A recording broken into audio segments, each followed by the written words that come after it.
Hello friends, नमस्कार, Radhe Radhe and welcome to filler form. तो दोस्तों, आप सभी का स्वागत है UGC NET free online class में। और जैसा कि आप लोगों को पता है कि मेरा नाम ज्योति है और मैं आपको हिंदी साहित्य पढ़ाती हूँ। तो दोस्तों, आपको डेट्स वगैरह सब कुछ पता चल गई हो गई और आपको ये भी पता चल गया होगा कि हमारा एग्ज़ाम कब है। यस, तो अब हमारा एग्ज़ाम जो है वो जुलाई में नहीं है, ठीक है। तो हमारे एग्ज़ाम को ऑलमोस्ट 1 मंथ का जो है गैप हो गया है और 1 मंथ अब हमारे पास स्टडी के लिए है। तो जिन्होंने भी प्रिपरेशन अभी शुरू नहीं की है उनके पास अभी 1 मंथ का टाइम है पूरा और वो अच्छी तरीके से प्रिपरेशन कर सकते हैं।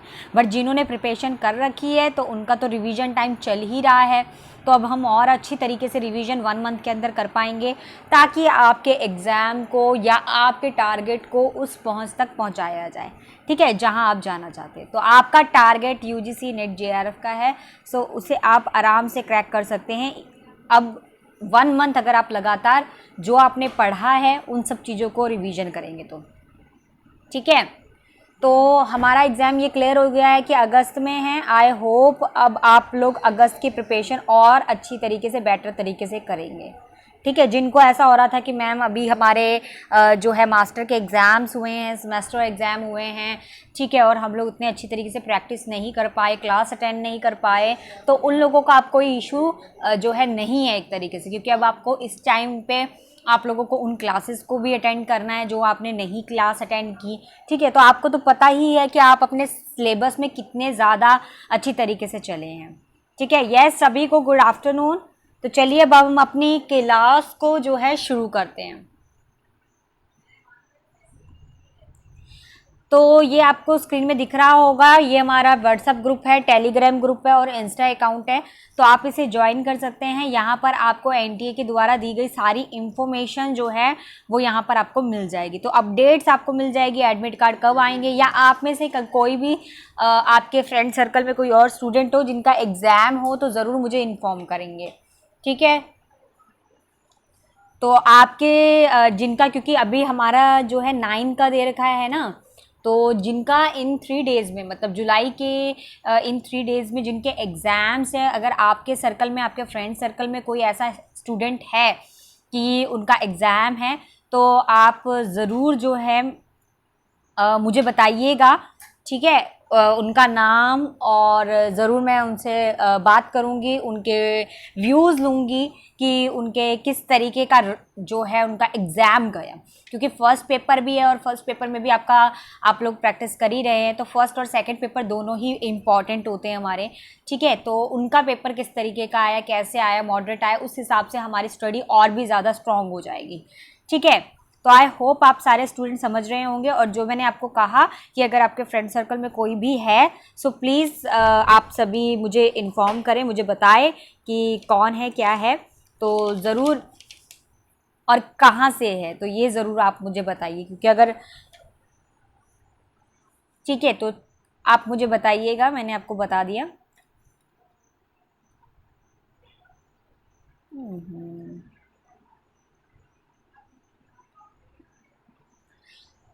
तो स्टूडेंट्स, अब हम अपने क्वेश्चंस की ओर चलते हैं और क्वेश्चंस करते हैं हम। तो आज मैं आपके पास जो क्वेश्चंस लेकर आई हूँ,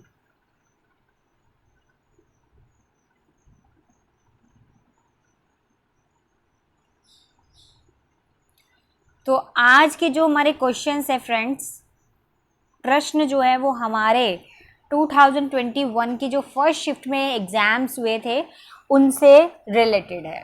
मतलब रिलेटेड भी नहीं कहूँगी, वही है क्वेश्चंस, ठीक है। वैसे तो मैंने आपको 21 का एग्ज़ाम जो फर्स्ट शिफ्ट में हुआ था वो करवा दिया थे, उसमें से मैंने आपको 2021 क्वेश्चंस जो है वो कवर अप करवा दिए थे। मैं एक बार आप लोगों को बता भी देती हूँ कि वो कौन कौन से क्वेश्चंस थे जो मैंने आप लोगों के साथ शेयर किए थे। तो चंद्रबद्दई ने पृथ्वीराज रासो में निम्नलिखित में से मुख्य किस छंद का प्रयोग किया है? तो कवित छंद का प्रयोग किया है। कविता क्या है? निबंध चिंतामणि के किस भाग में संकलित है? तो चिंतामणि भाग 1 में संकलित है। तो इस तरीके के कुछ प्रश्न थे जो मैंने आप लोगों के साथ शेयर किए थे। तो ये हमारा जो पेपर फर्स्ट शिफ्ट में हुआ था यूजीसी नेट जेआरएफ का, जून का एग्ज़ाम जो था वो मैंने आप लोगों के साथ शेयर किया था, ठीक है। तो उसके हम लोग 2021 क्वेश्चंस ऑलमोस्ट कर चुके थे। तो आज हम उससे आगे जो क्वेश्चंस बचे हैं उन्हें सॉल्व करेंगे, जितने हो सकेंगे उसे समझेंगे अच्छी तरीके से। तो देखते हैं, चलिए सीधा इस प्रश्न से आइए, क्योंकि वो वाला प्रश्न जो है आगे पीछे हो गया है।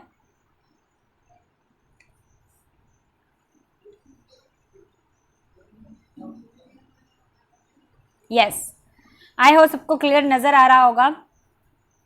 क्या है, सूची 1 को सूची 2 से सुमेलित करना है, ठीक है। तो यहाँ पर देखिए आपको कुछ सूची 1 में दे रखा है और यहाँ पर आपको साथ में उनके नाम दे रखे। तो क्या है, पहला है मिलन के पल केवल 2-4 विरह के कल्प अपार, फिर है तुम भूल गए पुरुषात्व, मोह मोह में कुछ सत्ता है नारी की, सिद्धू की निर्सीमता पर लघु लहर का लास कैसा, दीप लघु सिर पर धरे आलोक का आकाश कैसा। चौथा है हमारे पास उपल वृष्टि हुई तम छा गया पट गई मही कंकर पात से। तो इस तरीके का है। प्रिय प्रवास है, संध्या गीत है, कमाइनी है और परिवर्तन है। तो ये सारे के सारे आपको दे रखे हैं और नीचे दिए गए विकल्पों में सही उत्तर चुनिए। तो इसको मैच कीजिए और मैच करके मुझे बताइए कि किसकी पंक्तियां कौन सी है, कहाँ से ली गई है, और फटाफट आंसर दीजिए जल्दी। मैं फटाफट, ज़्यादा टाइम नहीं दूंगी आपको, हमें बहुत सारे क्वेश्चंस करने हैं।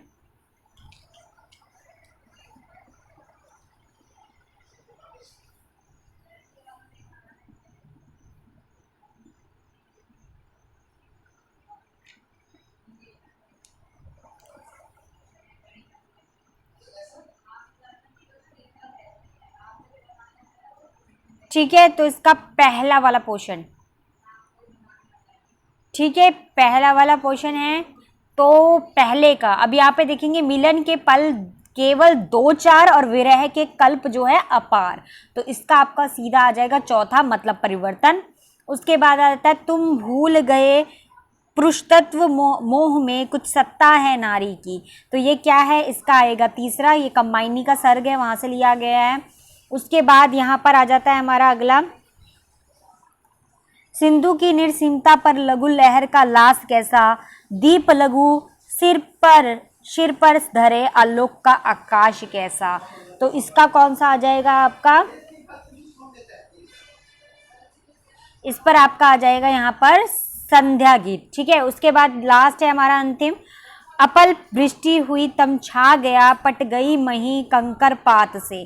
तो इसका आ जाएगा आपका प्रिय प्रवास। तो इस तरीके से इसका सही अनुक्रम ऐसा है। चलिए अगले प्रश्न की ओर।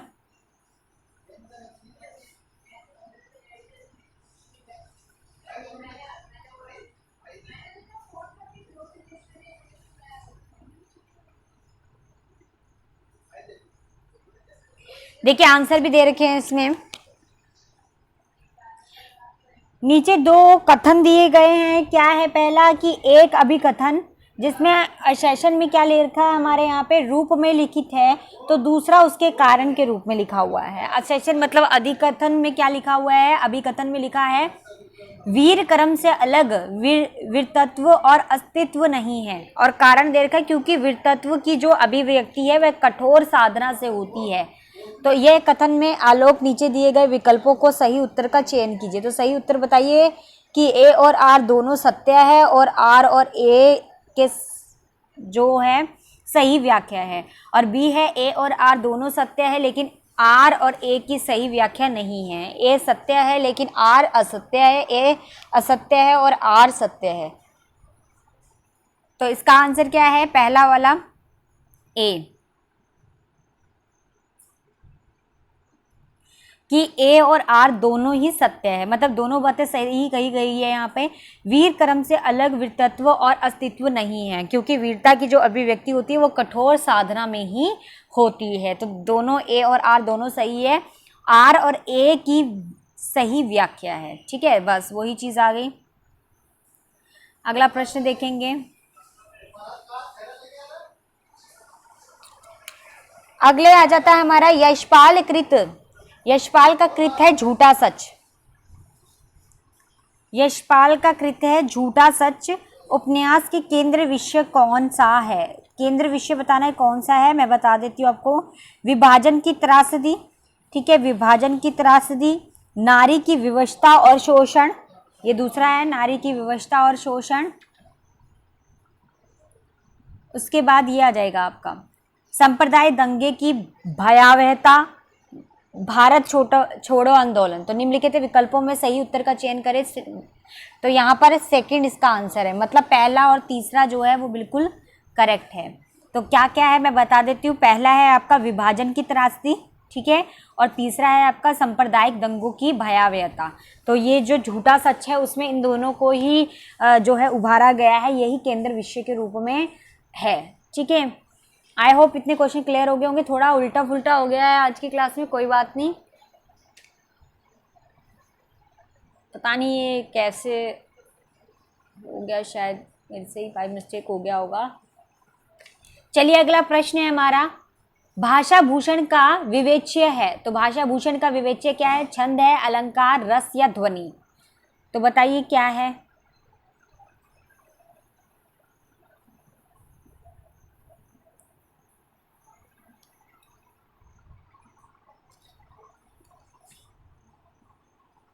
तो इसका आंसर है अलंकार, ठीक है। अब अलंकार क्यों है? भाषा भूषण का विवेचन अलंकार है। भाषा भूषण ग्रंथ से लेखक जसवंत सिंह है। तो भाषा भूषण के ग्रंथ के लेखक कौन है?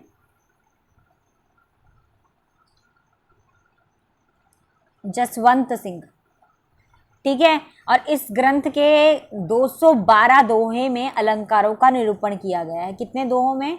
212 दोहों में अलंकारों का निरूपण किया गया है। जसवंत सिंह हिंदी साहित्य के प्रधान आचार्य या शिक्षक के रूप में प्रसिद्ध है, ठीक है।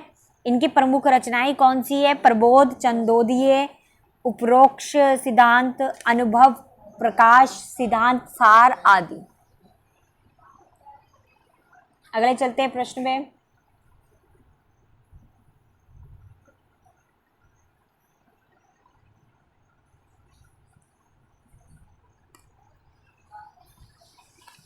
कुबेरनाथ राय के निबंध संग्रह है। तो कुबेरनाथ राय के निबंध संग्रह कौन से है?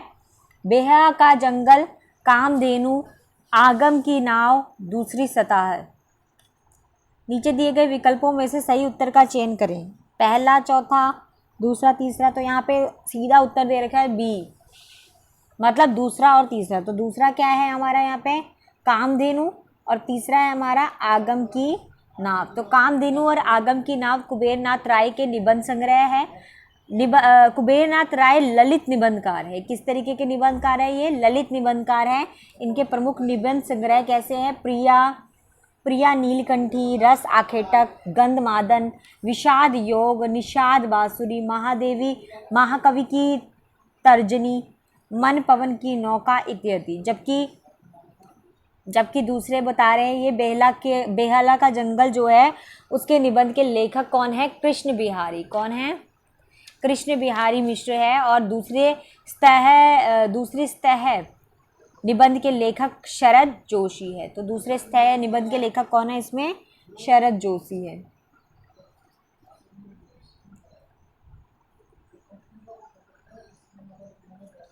आगे चलते हैं।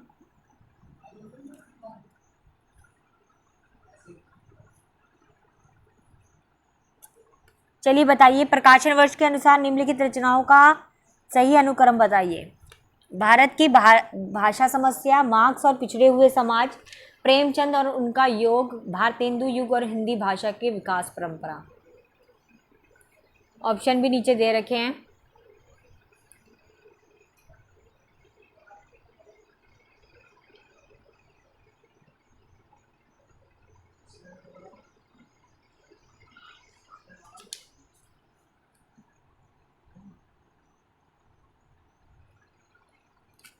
तो इसका आंसर है सी,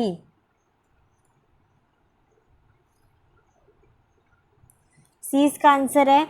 तो यहाँ पे देखेंगे सबसे पहले आएगा प्रेमचंद और उनका युग। तो प्रेमचंद और उनका युग, इसका प्रकाशन वर्ष क्या है? 1952 का है। उसके बाद आते हैं भारत की भाषा समस्या। तो भारत की भाषा समस्या इसका प्रकाशन वर्ष 1978 है। भारतेंदु युग और हिंदी भाषा की विकास परंपरा, इसका प्रकाशन वर्ष हमारा 1985 है। उसके बाद मार्क्स और पिछड़े हुए समाज, इसका प्रकाशन वर्ष 1986 है। तो इस तरीके से इसका प्रकाशन वर्ष, वेरी इंपॉर्टेंट क्वेश्चन पेपर है ये, हमारा प्रीवियस हुआ है ये, और आपको इसको करना भी है, ठीक है, क्योंकि ये पेपर है हमारा फर्स्ट शिफ्ट का, जो फर्स्ट शिफ्ट में हुआ था हिंदी की, और 20 वाला तो मैंने आपको करवा दिया है, ठीक है। तो 21 वाला जो है मैंने आपको आधा करवाया था, और अब मैं उसे पूरा कंप्लीट करवा रही हूँ। तो अभी हमारे पास टाइम है तो हम कर ही लेते हैं, और उसके बाद जो भी हमारी रिवीजन रह गई है या जो भी चीज़ें रह गई है हम उसे भी कंप्लीट कर लेंगे।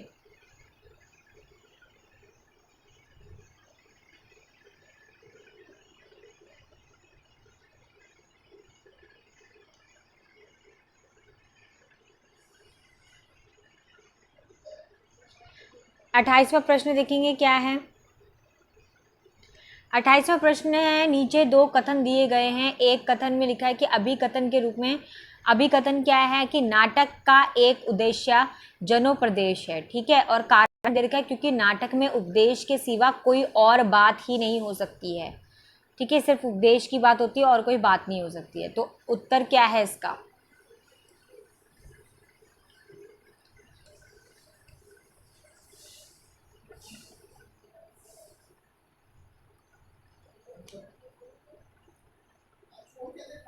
तो दोस्तों इसका आंसर है सी, कि ए सत्य है और आर जो है वो असत्य है, ठीक है।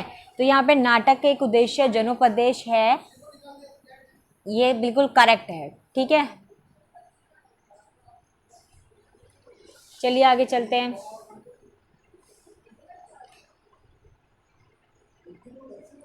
सूची 1 और सूची 2 में सम्मिलित करना है। यहाँ पे चित्तौड़ का सर्वनाश, बसंत, जुलूस रुका है, गांव का मन, विवेकी राय, विद्या निवास मिश्र, ठीक है, रूप नारायण पांडे और भारतेंदु हरिश्चंद्र। तो इसको बताइए कि इसका सही क्या है उत्तर। तो इसका सही उत्तर है ए।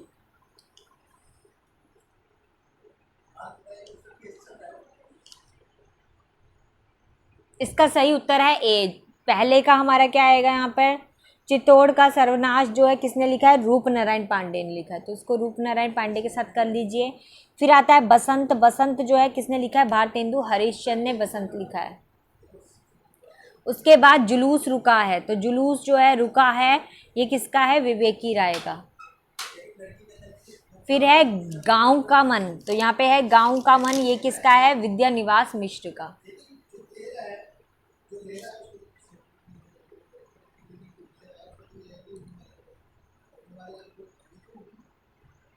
अगला प्रश्न देखेंगे।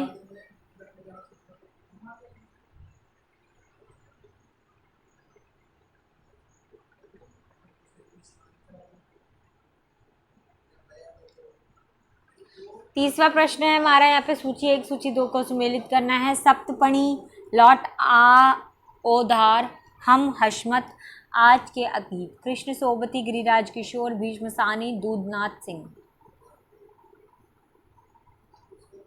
वेरी गुड, बताइए आंसर फटाफट।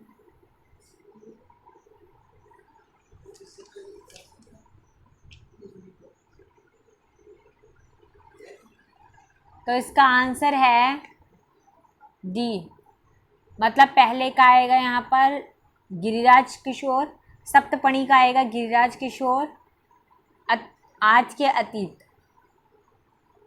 लौट आ ओधार, तो लौट आ ओधार ये जो है इसका आपका आ जाएगा यहाँ पर दूधनाथ सिंह। उसके बाद आएगा हम हशमत, तो हम हशमत जो है वो किशोर जो है कृष्णा सोबती का है।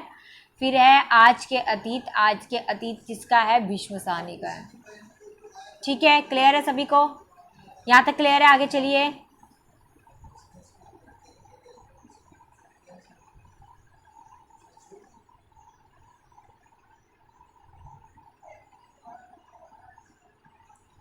जितनी सफलता, प्रश्न है 31।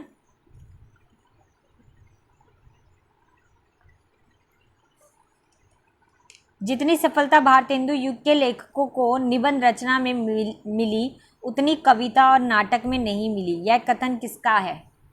आचार्य रामचंद्र शुक्ल, हजारी प्रसाद द्विवेदी, रामविलास शर्मा, नंद दुलारे वाजपेयी।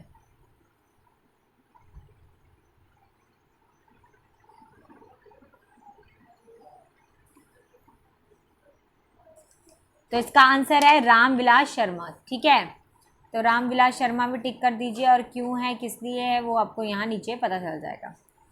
ठीक है, तो रामविलास शर्मा इसका आंसर है। जितनी सफलता भारतेंदु युग के लेखकों को निबंध रचना में मिली, उतनी कविता और नाटक में नहीं मिली, यह कथन रामविलास शर्मा का है। रामविलास शर्मा मार्क्सवादी जो है आलोचक है, इनकी प्रमुख आलोचनात्मक कृति है। ठीक है, जब तक हम बाकियों की बात करें, उनका सबका टाइम पीरियड अलग है। तो यहाँ पे आचार्य रामचंद्र शुक्ल जो है शर्मा, रामचंद्र शुक्ल कह रही हूँ, रामविलास शर्मा जो है उनकी बात की गई है।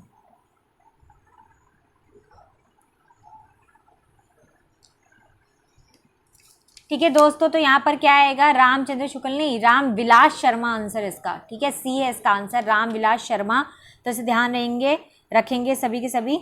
मैंने गलती से आचार्य रामचंद्र शुक्ल बोल दिया, सॉरी। चलिए आगे चलते हैं।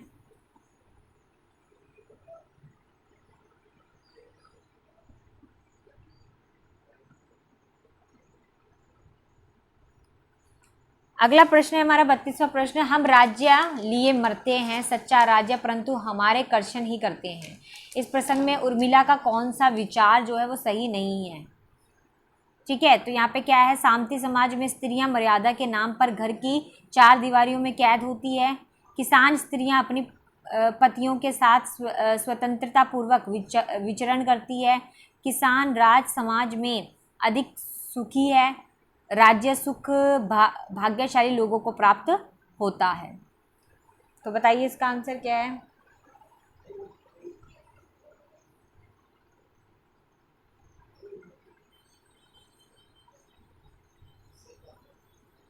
वेरी गुड, तो इसका आंसर है हमारा डी।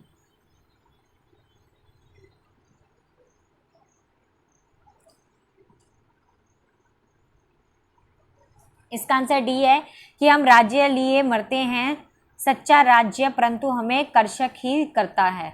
इस प्रसंग में उर्मिला का यह विचार राज्य सुख भाग्यशाली लोगों को प्राप्त होता है। जो राज्य सुख है वो भाग्यशाली लोगों को प्राप्त होता है और सही नहीं है ये।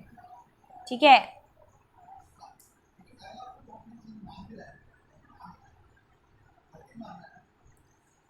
चलिए अगले प्रश्न की ओर। इतनी इन्फॉर्मेशन काफ़ी है इसके लिए।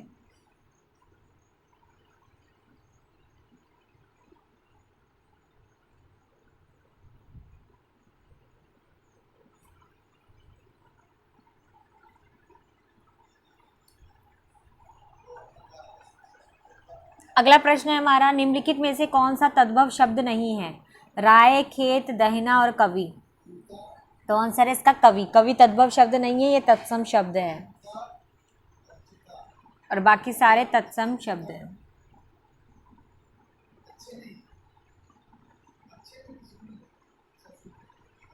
सिर्फ इसका सेशन और रीज़न सुन लीजिए। स्त्री पुरुष, ये शायद आया भी था पिछली बार, मेरे ख्याल से मैंने इसको आपको करवा रखा है। स्त्री विमर्श स्त्री असीमिता का समर्थन करता है। रीज़न दे रखा है क्योंकि वह स्थिरतर असीमिता का परम विरोधी है। तो ये ऑप्शन दे रखे हैं, और इसका आंसर दे रखा है सी। सी मतलब जो ए है,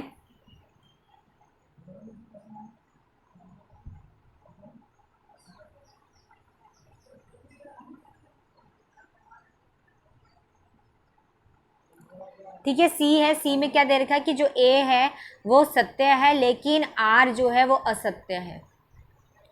ठीक है, तो ए तो बिल्कुल सही बात की कि स्त्री समता का समर्थन करता है, जबकि आर जो है क्योंकि वह स्थिरतर असीमिता का परम विरोधी है। ठीक है, तो वो गलत है। तो क्लियर हो गया ये वाला प्रश्न। अब आगे चलते हैं हम लोग, क्योंकि इसमें सारे ज़्यादातर सेशन वाले ही, क्योंकि ये पीछे वाले प्रश्न है ना। मैंने आगे वाले जो प्रश्न थे वो आप लोगों के साथ डिस्कस कर लिए हैं पहले ही, और अब ये पीछे वाले प्रश्न है, क्योंकि टोटल जो है 100 क्वेश्चन थे।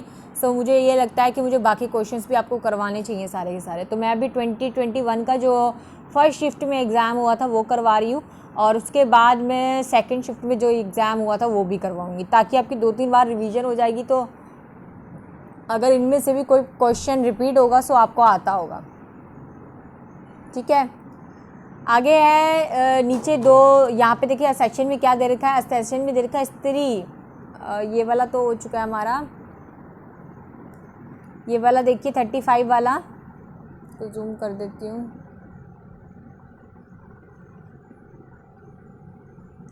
35 वाला है कि आगे के उपन्यासों के पात्र है। तो आगे के उपन्यासों के पात्र कौन हैं?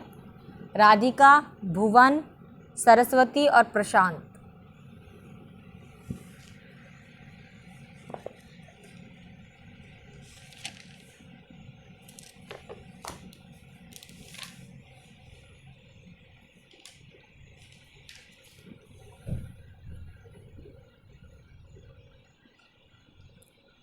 अगर आपको इनका सबका पता होगा तो आप आराम से बता दोगे।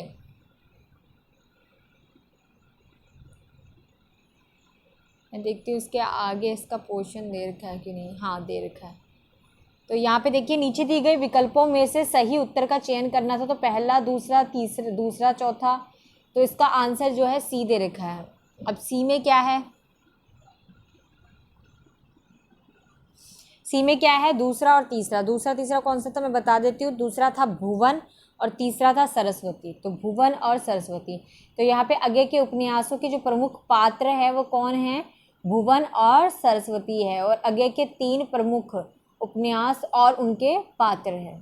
3 जो है वो कौन कौन से? एक तो है शेखर एक जीवनी, ठीक है, शेखर एक जीवनी है, नदी के द्वीप है, अपने अपने अजनबी है। तो ये तीनों आपके पास उपन्यास है किनके? आगे के। और उनके पात्र कौन कौन से उसमें हैं इम्पोर्टेंट है जो वो पता होना चाहिए। तो शेखर एक जीवनी में शेखर हो गया, सरस्वती हो गया, शारदा और शशि हो गए। और नदी के द्वीप में जो है भुवन, रेखा, गोरा, चंद्र माधव, और अपने अपने अजनबी में यहाँ पर सेल्मा, योके।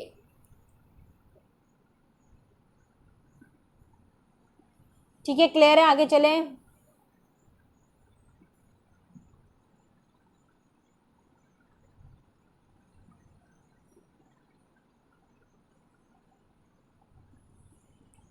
निम्नलिखित में से मैला आंचल उपन्यास के पात्र है। तो पात्र कौन है? कमला, शहनवाज, सहदेव मिश्र, बलभद्र नारायण।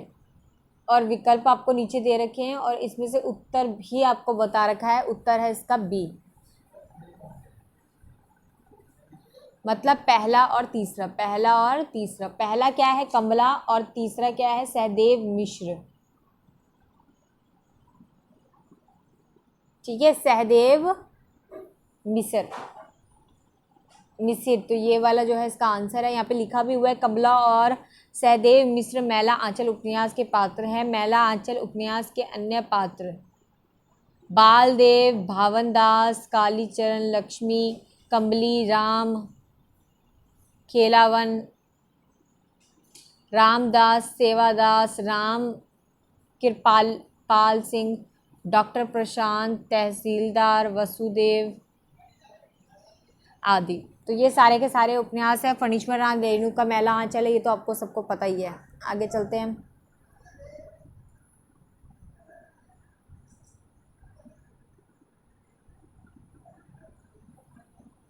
रामचंद्र शुक्ल के अनुसार शिव सिंह सरोज में गिनाए गए ग्रंथ है। तो शिव सिंह सरोज में जो है गिनाए हुए ग्रंथ कितने हैं यहाँ पर? राम सतसई, कड़वा रामायण, दोहावली और कवित रामायण।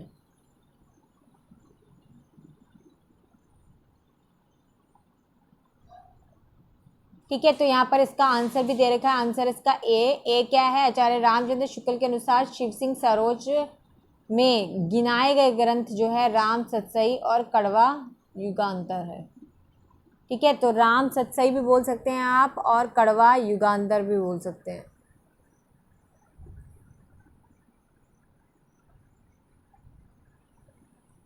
उसके बाद अगले प्रश्न की ओर चलते हैं।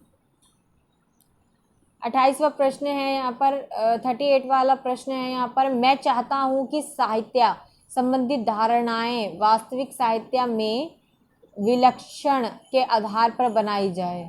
तो यह पंक्तियाँ एक साहित्यिक की डायरी के किस प्रकरण से ली गई है? तो देखिए अगला प्रश्न क्या है हमारा, मैं चाहता हूँ कि साहित्य संबंधी धारणाएं वास्तविक साहित्य में विश्लेषण के आधार पर बनाई जाए, और यह पंक्तियाँ एक साहित्य की डायरी के किस प्रकरण से ली गई है? एक लंबी कविता का अंत, कलाकार की व्यक्तिगत ईमानदारी, तीसरा क्षण, एक मित्र की पत्नी का प्रश्न चिन्ह। तो इसका आंसर था तीसरा क्षण।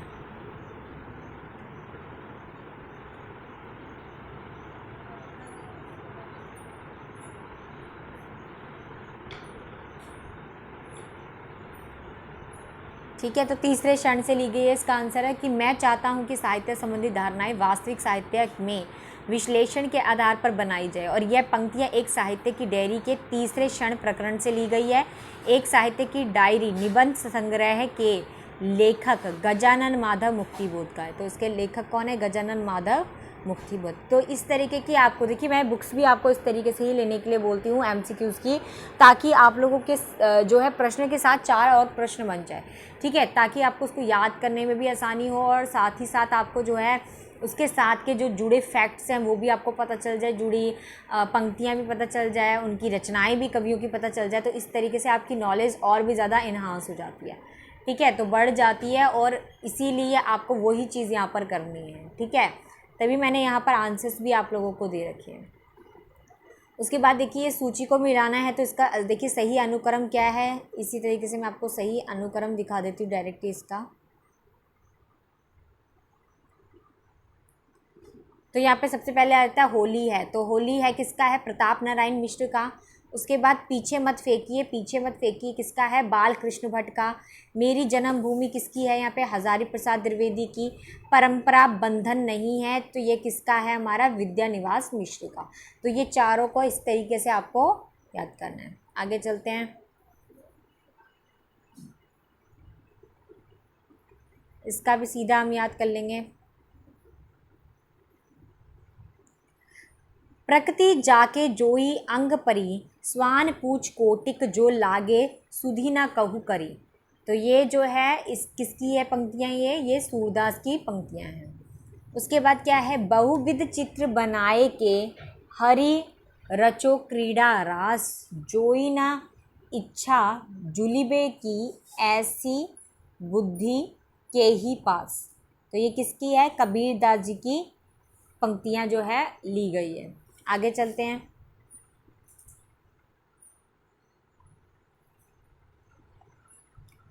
थोड़ा रूप देखिया अटकी, कुछ कुटुम सजन सकल बार बार हटकी।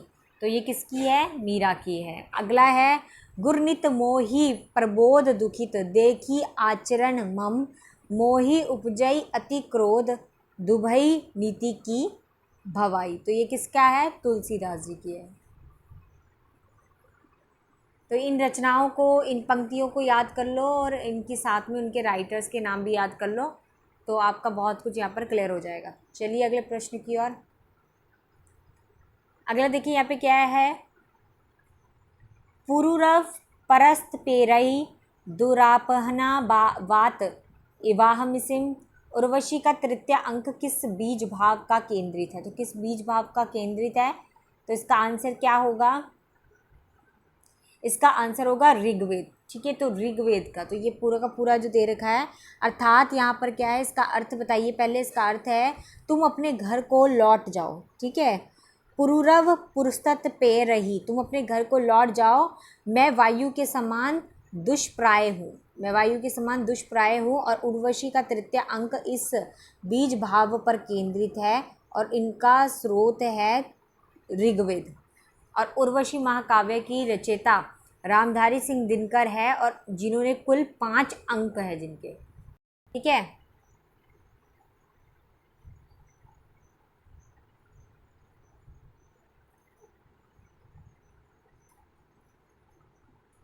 अगला प्रश्न देखिए क्या है?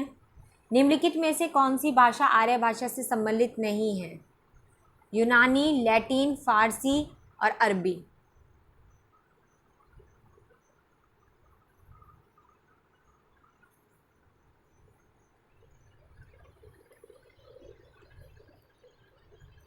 तो इसका आंसर है डी, सामने दिया हुआ है कि अरबी भाषा आर्य भाषा में शामिल जो है नहीं है, जबकि यूनानी, लैटिन और फारसी जो है वो आर्य भाषा के अंतर्गत आती है। आगे चलते हैं अगले प्रश्न की ओर। तो अगला प्रश्न क्या है, निम्नलिखित में से कौन से उपन्यास अमृतलाल नागर द्वारा रचित नहीं है? सीमाएं टूटती है, एकदा नैमिषारण्य, शतरंज के मोहरे, कथा कहो उर्वशी। तो बताइए इसका आंसर क्या है?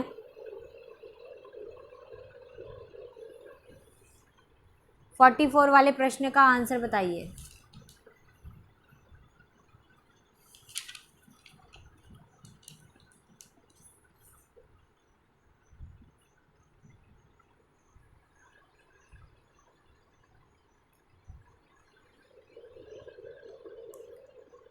ठीक है, तो यहाँ पे प्रश्न क्या पूछा गया था आप लोगों से? प्रश्न पूछा गया था कि निम्नलिखित में से कौन सा उपन्यास अमृतलाल नागर द्वारा रचित नहीं है।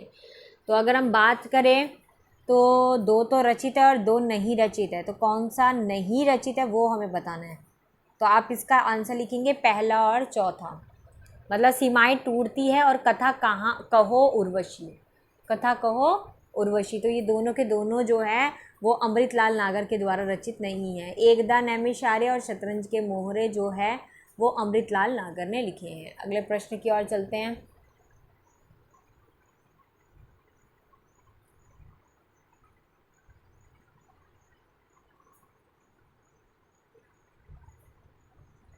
फोर्टी 45 वाला प्रश्न क्या है? ये हमारा अंतिम प्रश्न है इसका, तो कर लेते हैं इसे भी। विष्णुकांत शास्त्री के संस्मरण सुधिया उस चंदन के वन की एक शीर्ष किस कवि की कविता से प्रेरित है? सर्वेश्वर दयाल सक्सेना, रघुवीर सहाय, गिरजा कुमार माथुर और कीर्ति चौधरी। तो इसका आंसर है गिरजा कुमार माथुर। तो विष्णुकांत शास्त्री के संस्मरण सुधिया उस चंदन के वन की शीर्ष गिरजा कुमार माथुर की कविता मंजीर से प्रेरित है, और गिरजा कुमार माथुर के प्रमुख काव्य संग्रह है मंजीर, नाश, निर्माण, धूप के धान, शिला पंख चमकीले, छायावाद, छाया मत छूना मन, साक्षी रहे वर्तमान, मैं वक्त के हूँ सामने आदि। तो इस तरीके के जो है इसका बता रखा है, विवरण इस तरीके का दे रखा है। तो मैंने आपको 45 तक प्रश्न करवाए, ठीक है। 21 से लेके आपको जो है 45 तक प्रश्न करवाए हैं, और आई होप ये प्रश्न आपको क्लियर हो गए होंगे। ठीक है, एक बार इसको आगे चलेंगे, पहले पूरे 100 कर लेते हैं, फिर एक क्लास मैं ऐसी रखूँगी जिसमें ओवरऑल जो है 100 के 100 क्वेश्चंस होंगे। ठीक है, तो उसमें मैं डायरेक्ट आपको सीधा सीधा आंसर्स बता दूँगी। ठीक है, तो अभी एक बार हम थोड़ा थोड़ा करके लेकर चलते हैं, 20, 25 या 30, 40 क्वेश्चंस लेकर चलते हैं, उसके बाद सारा सीरीज़ एक साथ आ जाएगा। और आपको बता दूं, जैसे कि मैंने आपको बताया है स्टूडेंट्स कि हमारा जो एग्ज़ाम है अब वो जो है पोस्टपोन तो हमारा हुआ है, मतलब पोस्टपोन तो क्या कहूँ पर, लेकिन हमारा एग्ज़ाम अभी नहीं है, अगस्त में है। सो अब हमें अगस्त तक प्रिपरेशन करनी है, और उसके लिए अभी हमारे बीच में गूगल मीट भी होगी, तो आप लोगों को गूगल मीट भी ज्वाइन करनी है। अब हम गूगल मीट दोबारा से शुरू कर रहे हैं। किसी भी स्टूडेंट को कोई भी क्वेरी है तो हम उसे सॉर्ट आउट करेंगे, कोई डाउट्स है आप लोगों के उनके उन टॉपिक्स को उठाएंगे, या जो मोस्टली इंपॉर्टेंट टॉपिक्स हैं उनके ऊपर दोबारा डिस्कशन करेंगे। रोज़ 10 टॉपिक्स लेकर आएंगे, उनके ऊपर डिस्कशन करेंगे। तो इस तरीके से नई नई एक्टिविटीज़ हम इस मंथ में करने वाले हैं, ताकि हमारी प्रिपरेशन और ज़्यादा स्ट्रॉन्ग हो सके और एग्ज़ाम हम अच्छे से दे सकें। ठीक है, तो चलिए, आप लोगों को ये क्लास अच्छी लगी होगी, और आप लोगों का क्या स्कोर रहा है वो मुझसे ज़रूर शेयर करके बताइए कि आपका स्कोर क्या है। और जैसे कि मैंने आपको बताया कि अगर आपके फ्रेंड सर्कल में कोई भी ऐसा है स्टूडेंट जिसके अभी ये 9 तारीख को एग्ज़ाम है, 9/10 को, ये यूजीसी वाला, तो ज़रूर मुझे इन्फॉर्म कर। तो कमेंट सेक्शन में कमेंट कर दीजिएगा, या मुझे जो है फेसबुक में फॉलो किया है तो फेसबुक में मुझे भेज सकते हैं। तो फेसबुक की आईडी है मेरी RADHEY राधे JYOTI। तो राधे ज्योति करके फिलर फॉर्म की पिक लगी हुई है, तो आप लोगों को पता चलेगा। तो आप लोग फेसबुक में भी मैसेज कर सकते हैं। तो जिसको भी डाउट है, क्वेरी है, वो मुझे फेसबुक में डायरेक्ट मैसेज करके पूछ सकते हैं, ठीक है। तो जिन्होंने चैनल को लाइक नहीं किया अभी तक, चैनल को फटाफट लाइक कर दें, सब्सक्राइब करें और जितना ज़्यादा हो अपने फ्रेंड सर्कल में शेयर करें, ताकि हम दूर दूर तक जो है इसे पहुंचा सकें और बच्चों का काफ़ी जो इम्पोर्टेंट चीज़ है वो भी क्लियर हो सके। आई होप आपको अब हिंदी साहित्य का इतिहास जो है वो क्लियर हो गया होगा। हिंदी साहित्य के इतिहास मैंने बहुत अच्छी तरीके से करवाया है।